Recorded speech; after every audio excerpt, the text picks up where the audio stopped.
সুপ্রিয় শিক্ষার্থীবৃন্দ, আজ আমি তোমাদেরকে এইচএসসি ক্লাসের আইসিটি বইয়ের পঞ্চম অধ্যায় থেকে একটি প্রোগ্রাম দেখাবো। সেই প্রোগ্রামটি ফর লুপ ব্যবহার করে আমাদের কিভাবে পাওয়ারযুক্ত ধারার যোগফল নির্ণয় করা যায় সেটি দেখাবো। তো দেখো, এখন সেই পাওয়ারযুক্ত ধারার যোগফল কিভাবে নির্ণয় করব।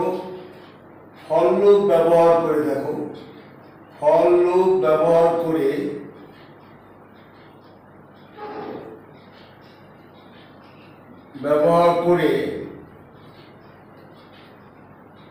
s equal to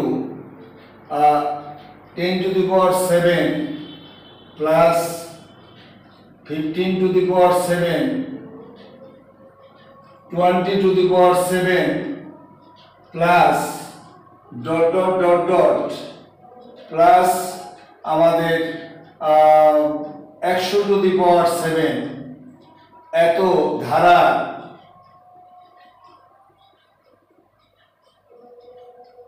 যোগফল নির্ণয়ের অ্যালগরিদম ফ্লোচার্টটা আগে দেখাই। অ্যালগরিদম ও ফ্লোচার্ট।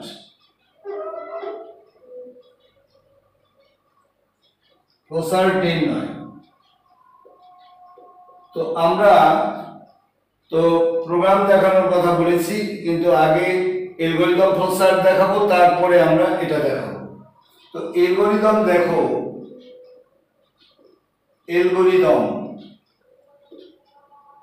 অ্যালগরিদম হচ্ছে একটা সমস্যাকে যুক্তি এবং পরিকল্পনার মাধ্যমে ধাপে ধাপে সম্পন্ন করাকে আমরা অ্যালগরিদম বলে থাকি।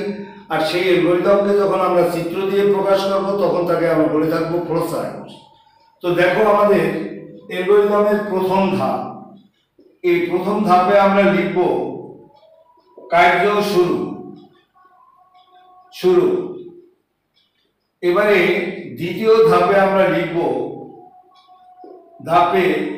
আমরা যেহেতু এই জায়গায় ইনপুটটা হচ্ছে নোন ইনপুট, জানা ইনপুট 100, কিন্তু যদি এখানে 100-র পরিবর্তে আমাদের আননোন ইনপুট থাকতো, অর্থাৎ এন, এ, বি, সি, ডি এরকম কোনো কিছু থাকলে পরে আমরা সেখানে এখন লিখতাম ইনপুট হিসাবে এখানে যা লেখা থাকতো সেই চলকটির মান গ্রহণ। কিন্তু যেহেতু এটি দেওয়া নেই, এটা ডাইরেক্ট আমাদের 100 দেয়া আছে, তো সেক্ষেত্রে আমরা এই জায়গায় এই লাইনে আমরা লিখব যে এইখানে আমাদের একটা ধরাধরির কেস আছে। আমরা কম্পিউটারকে এই মানগুলো, এই ধরাধরির মানের ক্ষেত্রে আমরা প্রথম কম্পিউটারকে এই মানগুলো দিলে সে গ্রহণ করবে না, সে কারণে তাকে প্রথম দিতে হবে এখানে 0 মানটি তাকে গ্রহণ করাতে হবে আগে।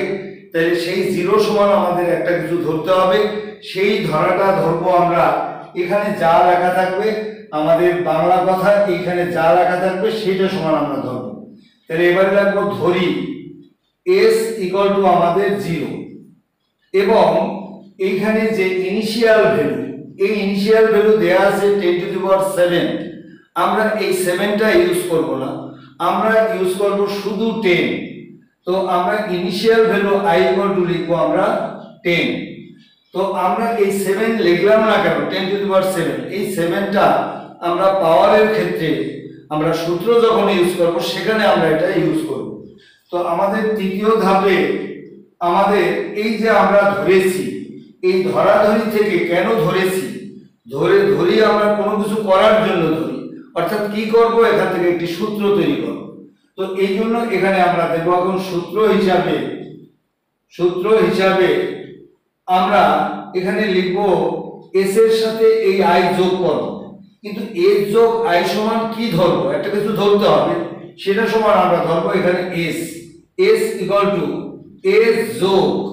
এখন এইখানে এই যে পাওয়ারটার জন্য, এখানে পাওয়ারটার জন্য দেবো আমরা পাও মানে পাওয়ার। এই পাও দিয়ে এখানে লিখব i, 7। এই যে i, 7 অর্থাৎ i এর পাওয়ার 7 তৈরি করব। এত প্রদান আমরা লিখলাম, সূত্র দিলেই সেখানে প্রদান লিখব আমরা। এবারে চতুর্থ ধাপে আমরা এখন এই সূত্র আমাদেরকে কি দিচ্ছে, s এর মান 0, i এর মান 10, 10 টু দি পাওয়ার 7, এই 10 টু দি পাওয়ার 7 আমাদের তৈরি হয়ে গেল। এবারে আমি 10 এর পরে আমরা 15 তৈরি করতে চাই, তাহলে এই এখানে i এর মানের সাথে কত যোগ করলে, এই যে 10 এর সাথে 5 যোগ করলে হয় 15, তাহলে আমরা i চলকের মান 5 করে বৃদ্ধি করব। তাহলে আমরা লিখব i চলকের মান 5 করে বৃদ্ধি করি, 5 করে বৃদ্ধি করি, অর্থাৎ i i প্লাস 5 এত প্রদান। এভাবে যদি আমরা 5 করে বৃদ্ধি করি তাহলে আমাদের এখন কোন পর্যন্ত, আমাদের 100 পর্যন্ত আসতে হবে। তাহলে এবারে আমাদের 100 পর্যন্ত আসার জন্য আমরা এবারে শর্ত প্রদান করব। পঞ্চম ধাপে যদি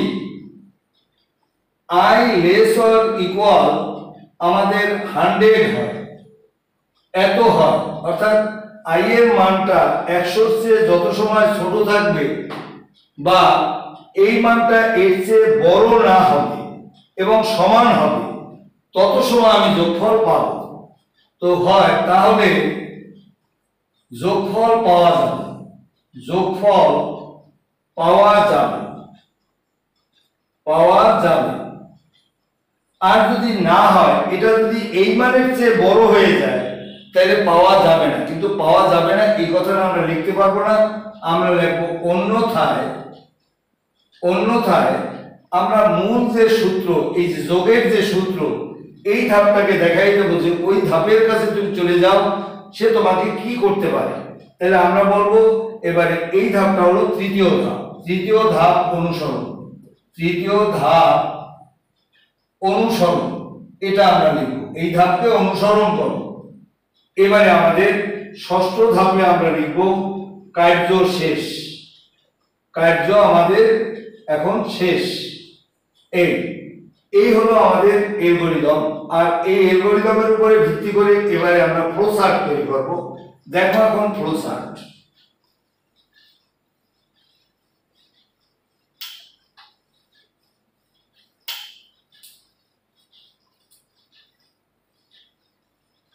ফ্লোচার্টে দেখো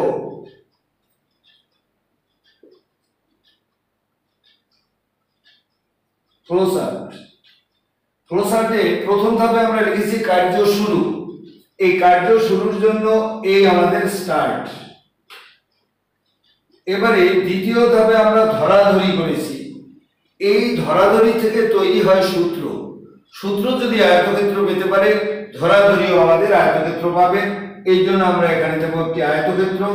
এই দিয়ে আমরা লিখেছি s = 0 এবং i = আমরা লিখেছি 10 ইনিশিয়াল ভ্যালু। এই সূত্র আমাদেরকে দেয় যে এই ধরাধরি থেকে সূত্র তৈরি হয়, s এর সাথে i এর মান আমরা যোগ দেব। তো আমরা এই যোগ দেওয়ার জন্য আমরা এখন আবার একটি আয়তক্ষেত্র দেব। এখানে আমরা লিখব s = s যোগ পাউ, এই পাওয়ারটার জন্য এখন লিখব পাউ i, 7।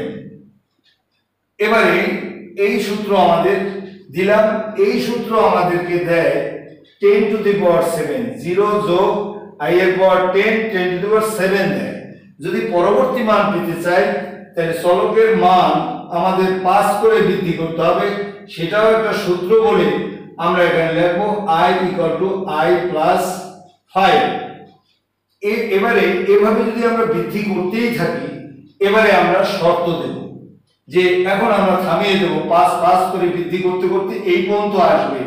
এর জন্য আমরা এখন এখানে একটা শর্ত দেব। এই শর্ত হলো if i less or equal, আমাদের ওটা হলো কত, 100। এই 100 হোয়াট চিহ্ন দিতে হবে। এই হোয়াট চিহ্ন দিয়ে এবার দুটো হাত দুই দিকে বের করে দাও। একটা হাত বলা হয়েছে যে 100 চেয়ে এই মানটি যত সময় ছোট হবে অর্থাৎ বড় না হবে, এর জন্য আমরা দেব নো দিয়ে। এবারে নো দিলে আমরা ফলাফলটি পাবো এবারে এই ফলাফলটি এখানে লিখবো, আউটপুট আমাদের হচ্ছে কত, এস ধরেছি আমরা, এস লিখব। এবারে আমাদের কার্য এই শেষ, এন্ড। যদি এটি সত্য হয়, ইয়েস হয়, তাহলে আমরা বলবো যে এই ধাপটার কাছে চলে যাও, এখানে এই তীর চিহ্ন দিয়ে এখানে এই দিয়ে দেবো, এই আমাদের ফ্লোচার্ট তৈরি হয়ে গেল। তো আমরা এই অ্যালগরিদম ফ্লোচার্ট আমরা দেখালাম। যদিও পরীক্ষায় এগুলো এভাবে আসবে না, আমাদের নয় ফ্লোচার্ট আসবে, নয় অ্যালগরিদম আসবে, নয় প্রোগ্রাম আসবে। তো আমাদের হয়তোবা এই ফ্লোচার্টটাও আমাদের উদ্দীপক হিসাবে আসতে পারে। তো সেখান থেকে উদ্দীপক হিসাবে আসলে বলবে যে এই ফ্লোচার্টের উপরে ভিত্তি করে বা উদ্দীপকের উপরে ভিত্তি করে অ্যালগরিদম লেখো গ নম্বরে, আবার ঘ নম্বরে বলবে যে প্রোগ্রাম লিখো। তো এভাবে আমাদের আসতে পারে। তো সকলকে অনেক ধন্যবাদ। আমার ভিডিও ভালো লাগলে এটাকে লাইক এবং সাবস্ক্রাইব করবেন।